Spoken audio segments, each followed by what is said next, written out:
Well, finally, nasubukan ko na pong mangutang dito kay TikTok Cash Loan. And yes, legit po siya na buong matatanggap. At ang bilis lang ng disbursement nito ha. Agad-agad papasok agad sa ating disbursement account. Well, FYI, itong sa TikTok Cash Loan po, isa pa cash loan feature po ni TikTok app. To have this, no, tips ko lang naman sa inyo and para may idea kayo. Based sa experience ko, kasi ako naman hindi naman ako instant na na-offeran din ng TikTok Cash Loan eh. Process by process din po siya at mag-aantay po tayo. Pero dapat, of course, dapat secured tayo na may TikTok app account tayo. Yun naman po yung pinakamahalaga at dapat verified po yung account natin dito. Kapag sinabi natin verified, nagsubmit tayo ng ating ID information, personal details, or facial verification, yung mga ganun. And then, of course, sa experience ko po, mauuna po talagang ma-offeran ng TikTok Pay Later. From TikTok Pay Later kasi, doon naman tayo i-assess kung good payer tayo or deserve ba natin na ma-offeran po ng pa-cash loan po ni TikTok. Kasi yun yung pinaka-reference niya. Doon po talaga tayo magsisimula. Ngayon, kung may TikTok Pay Later ka na, and then na-activate mo siya, and then active user ka din doon, so antay-antayin mo lang na magkaroon ka ng offer. It takes time din para ma-offeran. Mag-notify po yan sa atin through the TikTok app notification, and then po, no, if ever naman na hindi nyo napansin yung kanya notification, makikita nyo naman po sa TikTok Pay Later po, sa baba may nakalagay dyan, special for you. Yan po yung details po na makikita nyo, na nag-offer nga po siya ng cash loan. So, ibig sabihin po noon, eligible to apply ka na, you can activate that one. Well, for your reference po, si TikTok Cash Loan po nag-offer po siya ng up to 50,000 pesos withdrawable good as cash po ito. Ang sabi ko kasi sa inyo guys, no, buo siyang matatanggap. Yun naman pinakamaganda doon. And then, nag-offer po siya ng long term ha, up to 12 months to pay. Depende po yun sa loan amount na ma-approve sa atin or sa i-offer po sa atin. So, kapag first timer pa lang po tayo, of course, no, ma-offer tayo ng mga short-term period like 1 month, 2 months, 3 months, up to 6 months. Kapag matagal na tayo sa TikTok Cash Loan, possible po, ma-unlock natin yung after 12 months to pay. Well, in this video, what to expect? Of course, isi-share ko sa inyo paano mangutang dito sa TikTok Cash Loan. Isi-share ko sa inyo step by step yung process. Magkano po yung interest rate niya monthly? And reasonable ba siya? Utangan? So, kumusta naman siya so far? Since first time ko po siyang itry. Well, before I start, disclaimer lang po muna tayo na this video is not sponsored by TikTok and this is just basically based on my personal experience lang po na gusto ko i-share sa inyo para mabigyan ko kayo ng tamang expectation. And by the way, if you are new to my channel, nagre-review po tayo ng different online loan apps or online loan services, legit man or hindi, new man or existing, sinisilip ko po yan at sinusubukan ko mismo. Nagbibigay po tayo dito ng legit tips, reviews, and recommendation and what online loan apps or loan services to avoid. Kaya kung gusto mo mo itong mga videos, you can consider subscribing at i-click mo yung bell button para lahat ng videos ko is updated and notified ka. Sa hindi na pagtatagal, no? So, to locate naman po sa TikTok Cash Loan po natin, makikita po natin of course yan sa ating TikTok app. So, i-open po natin yan. So, i-click natin yung shop. So, sa pinakataas, may nakikita tayo dyan, di ba, ng mga icons like orders, coupons, messages, bonus, pay later. So, i-click natin si pay later. So, dito talaga tayo dadaan, ano? And then, dito sa baba, may nakalagay nga po dito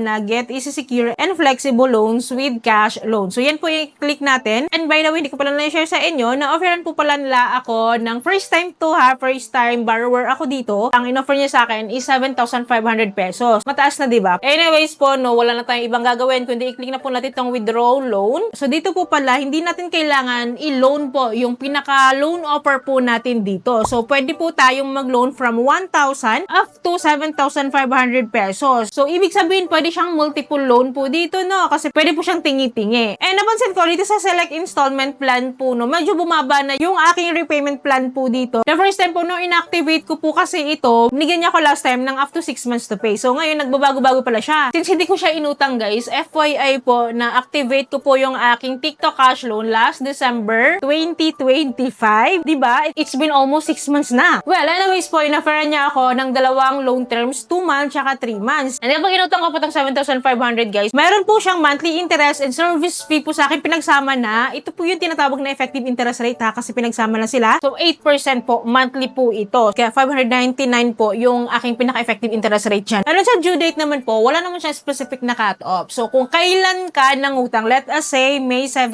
ngayon. So, every 7th of the month po yung ating payment. Ganun po siya. So, binigay na rin naman sa atin yung ating monthly repayment. Anyways, no, click na natin tong withdraw loan on one hand para magkaalaman na tayo dito. So, pinalitan ko po yung aking loan amount. Binaba ko lang po siya sa pinaka-minimum amount to cash loan ko po, which is itong 1,000 pesos lang. Kasi sasubukan ko lang naman siya. And kahit 1,000 pesos lang po yung aking loan amount po, binigyan niya pa rin po ako ng dalawang loan terms, which is itong 2 months to pay and 3 months to pay. Pinili ko lang po yung 2 months to pay kasi sabi ko nga sa inyo, parehas lang naman sila ng interest rate eh. So, 8% of 1,000 is 79 pesos lang po yun. So, nagmumukha akala siyang maliit kasi maliit yung loan amount. Pero guys, obviously, makikita nyo naman, parang ni-round off lang talaga niya yung 8% na monthly interest and service fee. Kasi 79 pesos of 1,000 pesos, 7.9% lang talaga yon. So anyways guys, nandito naman yung lahat ng details na kailangan nating malaman dito. And sabi ko nga sa inyo, nakalagay naman po dito na buo naman po siyang matatanggap. Well, anyways, anong take nyo dito? Sa 8%, okay na ba kayo doon? Kasi ako po, no, honestly naman, mas talagang mataas siya compared kay G-Loan, kay S-Loan, kay Lazada Fast Cash, kay Bilis. Well, huwag na tayong magtaka kasi under nga po siya kay WeFund Lending or ni One Hand. Na isa din pong lending corp na alam naman natin po no, sa mismong app nga ni One Hand, nag-offer siya ng 12% eh. Mas mababa naman siya ng konti dito. Pero of course, no, okay pa din, reasonable pa din. Medyo mas angat lang po talaga yung kanyang effective interest rate compared naman sa other loan services po na na-mention ko po kanina. Well, sa hindi na po pagtatagal po, click na natin itong withdraw loan on One Hand. Kailangan po natin pumili ng withdrawal method. So, 1,000 yung loan amount natin, 2 months to pay. So, click natin itong select withdrawal method. So, may mga choices po tayo dito of e-wallet. So, dalawa lang ang e-wallet na choice nila. Si GCash, siya kasi GrabPay. And don't worry, kung ayaw nyo naman ng e-wallet, meron naman po ditong mga bank accounts po. So, ito po yung mga pagpipilian. So, ang pinili ko po ay si GCash lang. And then, nag-enter po ako ng aking account number. Anyways, kinonfirm ko po siya. And then po, magpapadala po sila sa atin ng OTP or verification code sa mobile phone number po na niregister po sa atin sa ating TikTok app account. Doon po siya magsisend. Kaya dapat active yung phone number nyo ha, kasi hindi po talaga tayo makakapag-proceed sa cash loan kapag hindi natin ma-enter yung ating OTP or verification code. Well, dito nag-countdown po pala siya ng up to 1 minute. So, sa experience ko po, no, kapag naka 30 seconds na siya na wala pa po yung ating OTP, automatically po, may magpo-pop up po dyan na try voice call. Kasi hindi po talaga ako naka-receive ng OTP through SMS. So, ang tinry ko po is the voice call. So, make sure po na talagang naririnig nyo, na ililista nyo yung inyong code or OTP na i-dictate po sa voice call. And then, successful ko na pong nabind po yung aking withdrawal account po dito. And then, dito po sa baba po is the loan agreement and privacy agreement po na I need to agree. Pero guys, sinilip ko muna yung aking loan agreement para may idea naman ako, no, about my loan details kasi nandito yung breakdown. Well, in-specify lang naman niya dito under sa disclosure statement yung aking service fee, kung magkano daw yung interest rate, yung effective interest rate, may mga late penalty daw if ever ma-delay tayo. And then, nandito na rin yung aking amortization schedule, which is lumalabas lang po talaga na 7.9%